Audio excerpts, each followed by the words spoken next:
Consideremos, irmãos, a primeira leitura, a do santo profeta Daniel.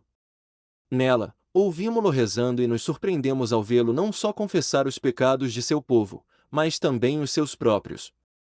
A oração dele é, não só uma oração de petição, mas também de confissão, pois, depois de orar, ele diz, enquanto eu rezava e confessava a Deus os meus pecados e os pecados de meu povo. Quem, pois, poderá declarar-se sem pecado, quando até Daniel confessa seus próprios pecados? Daniel, de quem foi dito pelo profeta Ezequiel a um certo soberbo, acaso és tu mais sábio do que Daniel? Daniel, incluído entre aqueles 3 santos que representam os 3 tipos de homens que Deus vai salvar quando sobrevier a grande tribulação ao gênero humano. E Deus diz que ninguém se salvará, exceto Noé, Daniel e Jó. E é claro que por esses 3 nomes, como disse, Deus designa 3 tipos de homens. Pois esses 3 citados já dormiam, seus espíritos já estavam diante de Deus e seus corpos já se tinham feito pó, já estavam esperando a ressurreição, quando se situarão à direita do Senhor, e já não podiam ser afetados por nenhuma tribulação deste mundo, nem temê-las, nem ansiar por se livrar delas. Como então se diz que daquela tribulação serão salvos Noé, Daniel e Jó? Quando Ezequiel dizia essas palavras, só Daniel estava, talvez, ainda nesta vida. Pois Noé e Jó, estes com certeza, já há tempo dormiam e acompanhavam os ancestrais no sono da morte. Como então se fala de livrá-los de uma iminente tribulação, se já há tempo estavam libertos da carne? É que Noé aqui representa os bons governantes, que regem e governam a igreja, como Noé governou a arca no dilúvio. Daniel significa todos os santos continentes, e Jó, todos os que vivem bem e santamente no matrimônio. Esses são os 3 tipos de homens que Deus salva daquela tribulação. Contudo, quão especial é Daniel! No texto que citei, dos 3, só ele é nomeado.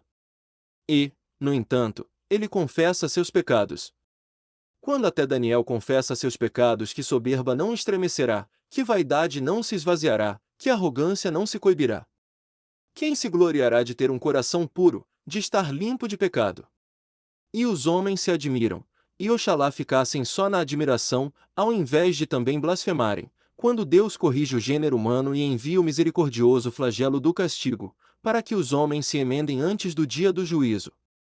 E o faz, em geral, sem escolher os que prova, pois não quer que ninguém se perca. Atinge, pois, indistintamente, pecadores e justos, ainda que ninguém possa considerar-se justo, pois até Daniel confessa seus próprios pecados.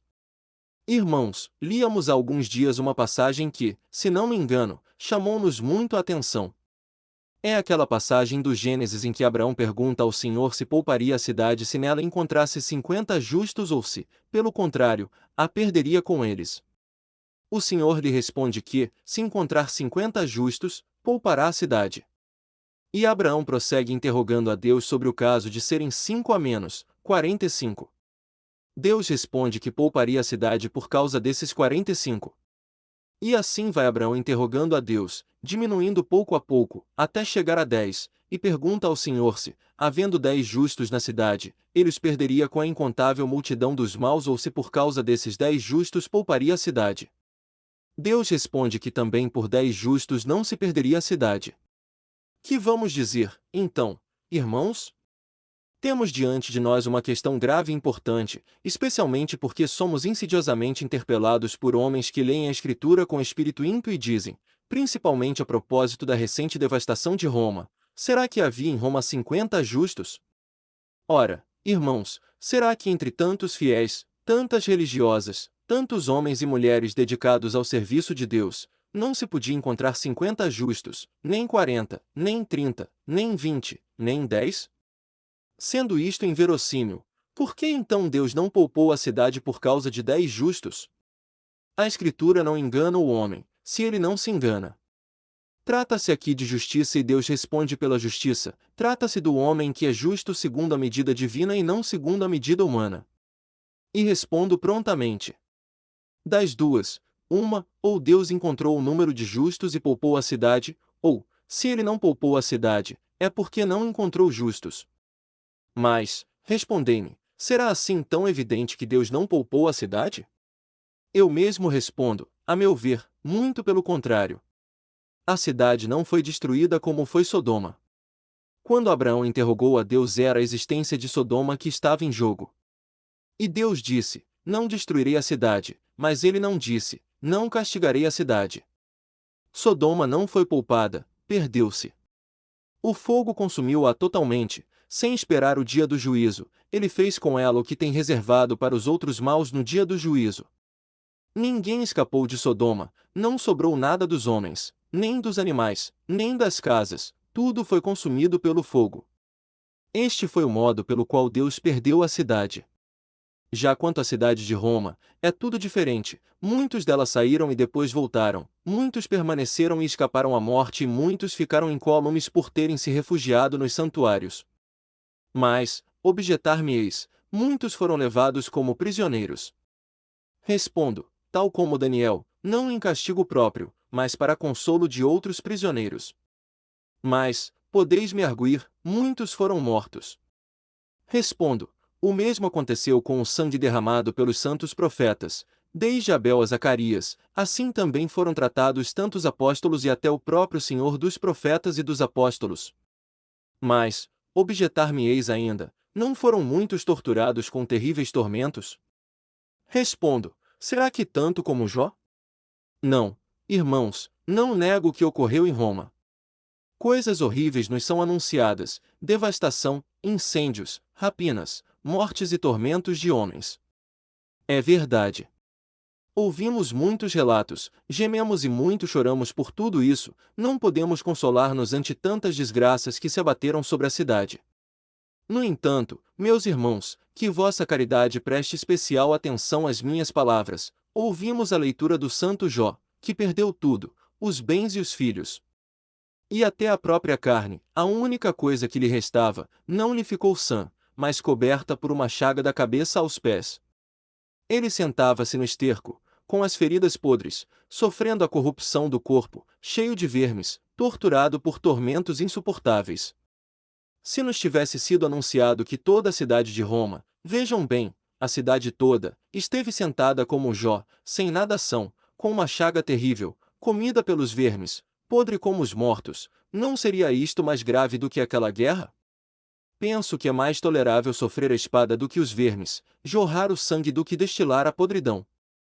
Quando vemos um cadáver corrompendo-se, horrorizamo-nos, mas isso é atenuado pelo fato de estar ausente a alma. Jó, porém, sofreu a corrupção em vida, com a alma presente à dor, a alma atada ao sofrimento, inclinada a blasfemar. E Jó suportou a tribulação e, por isso, elevou-se a uma santidade grande. Não importa o que um homem sofra, mas como ele se comporta no sofrimento. Ó homem, não está em tua mão sofrer ou não sofrer, mas sim se no sofrimento tua vontade se degrada ou se dignifica. Jó sofreu. Só sua mulher lhe foi deixada e isso não para consolação mas para tentação, não para lhe suavizar os males, mas para aconselhá-lo a blasfemar, amaldiçoa a Deus, diz-lhe, e morre. Vejam como, para ele, morrer seria um benefício, mas esse benefício ninguém lhe dava. Todas as aflições que esse santo sofreu exercitaram-lhe a paciência, provaram-lhe a fé para refutar a mulher e vencer o diabo. Que grande espetáculo! Em meio da infecta podridão, brilha a beleza da virtude. Um inimigo oculto, que corrói seu corpo e uma inimiga manifesta que o quer induzir ao mal, mais companheira do diabo do que de seu marido, ela, uma nova Eva, mas ele, não já um velho Adão. Amaldiçoa a Deus e morre. Arranca com a blasfêmia o que não podes obter com tuas preces. Falaste, responde-lhe Jó, como uma mulher insensata. Reparai bem nas palavras desse forte na fé, desse que está podre por fora, mas íntegro por dentro. Falaste como uma mulher insensata. Se recebemos os bens das mãos de Deus, por que não receber os males? Deus é Pai, e acaso havemos de amá-lo só quando nos agrada e rejeitá-lo quando nos corrige? Acaso não é Pai tanto quando nos promete a vida como quando nos disciplina? Esquecemo-nos do Eclesiastes? Filho, quando te aproximas do serviço de Deus, permanece na justiça e no temor, e prepara tua alma para a provação. Aceita o que vier e suporta a dor, e na tua humilhação guarda a paciência. Porque o ouro e a prata se provam pelo fogo, mas os homens se tornam gratos a Deus pelo cadinho da humilhação. Esquecemo-nos da Escritura? Deus repreende aquele a quem ama, e castiga a quem reconhece como filho. Imaginemos todos os tormentos, todas as dores que um homem possa sofrer nesta vida, e agora comparemo-las às do inferno, e veremos que aquelas são leves. Estas são temporais, aquelas, eternas, tanto quanto ao torturado como quanto ao torturador. Acaso estão ainda sofrendo aqueles que sucumbiram ao saque de Roma? O rico Epulão, no entanto, sofre eternamente as penas do inferno. Ele ardeu, arde e arderá vivo até o dia do juízo, quando recobrar a carne, não para seu benefício, mas para seu suplício. Essas são as penas que devemos temer, se tememos a Deus. Tudo que nesta vida possa um homem sofrer, se ele o aproveita para se corrigir, é para o seu bem, se não é duplamente condenado. Aqui, sofre as penas temporais, no além, pagará as eternas. Que vossa caridade, irmãos, me escute, certamente louvamos, glorificamos e admiramos os santos mártires, celebramos piedosamente os dias de suas festas, veneramos os seus méritos, e, na medida do possível, os imitamos. Sim, sem dúvida é grande a glória dos mártires, mas não sei se a glória do santo Jó é menor.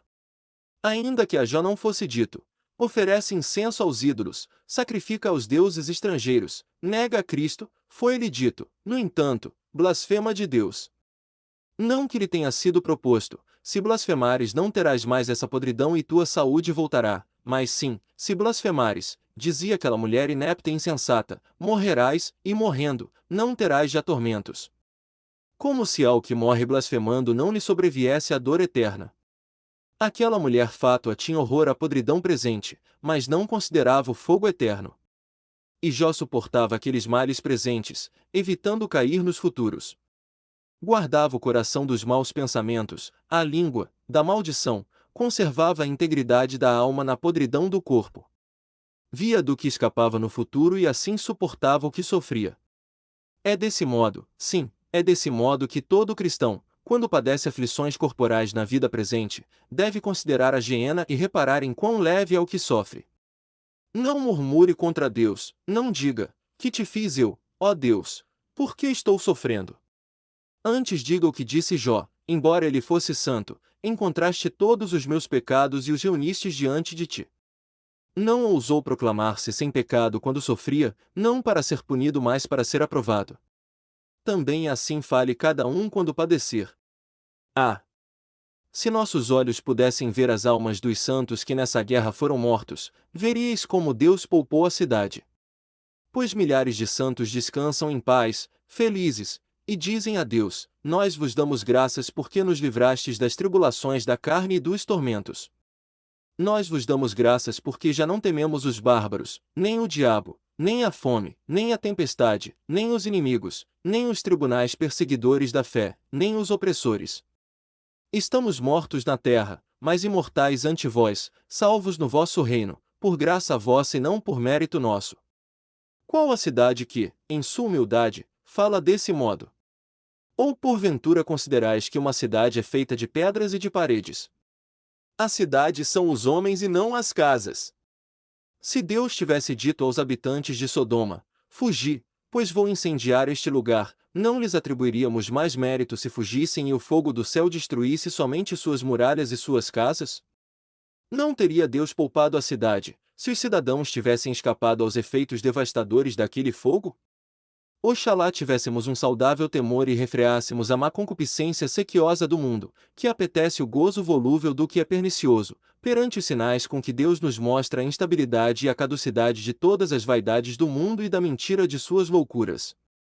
Aproveitemos esses sinais, em vez de ficarmos murmurando contra o Senhor. Por acaso a debulhadora que lança ao ar a espiga para que se quebre não é a mesma que faz sair o grão puro? E o fogo que alimenta a fornalha do ourives e purifica o ouro das impurezas, não é o mesmo que consome a palha? Assim também a tribulação de Roma serviu para a purificação ou salvação do justo e para a condenação do ímpio, arrebatado desta vida para, com toda a justiça, sofrer mais penas, ou, permanecendo nesta terra, para tornar-se um blasfemador mais culpável. Ou ainda, pela inefável clemência de Deus, poupando para a penitência aqueles que, por ela, hão de salvar-se. Não nos confunda a tribulação que os justos sofrem, é uma provação, não a condenação. Não nos escandalizemos ao ver o justo nesta terra sofrer agravos e ultrajes. Acaso esquecemos o que passou o justo dos justos, o santo dos santos? O que sofreu toda a cidade de Roma, sofreu ele sozinho. E vede quem ele é, o Rei dos Reis, o Senhor dos Senhores, preso, amarrado, flagelado, objeto de todas as ofensas, suspenso no madeiro e pregado, morto. Comparemos Roma com Cristo, a terra inteira com Cristo, o céu e a terra com Cristo. Nenhuma criatura pode ser comparada ao Criador, nenhuma obra ao Artífice. Todas as coisas foram por ele feitas, e sem ele nada foi feito. E, no entanto, foi tido pelos verdugos em nada. Suportemos o que Deus quer que suportemos. Ele, que é o médico que nos cura e nos salva, sabe o que é útil para nós, mesmo que seja a dor. Como bem sabeis, está escrito: a paciência produz uma obra perfeita. Ora, qual será a obra de nossa paciência se não sofrermos nenhuma adversidade? Por que recusamos sofrer os males temporais? Temos medo de nos aperfeiçoar? Não hesitemos em orar e implorar, gemendo e chorando diante do Senhor, para que, também em relação a nós, se cumpra o que diz o apóstolo: fiel é Deus e não permitirá que sejais provados acima de vossas forças, mas com a tentação ele vos dará os meios de suportá-la e sairdes dela.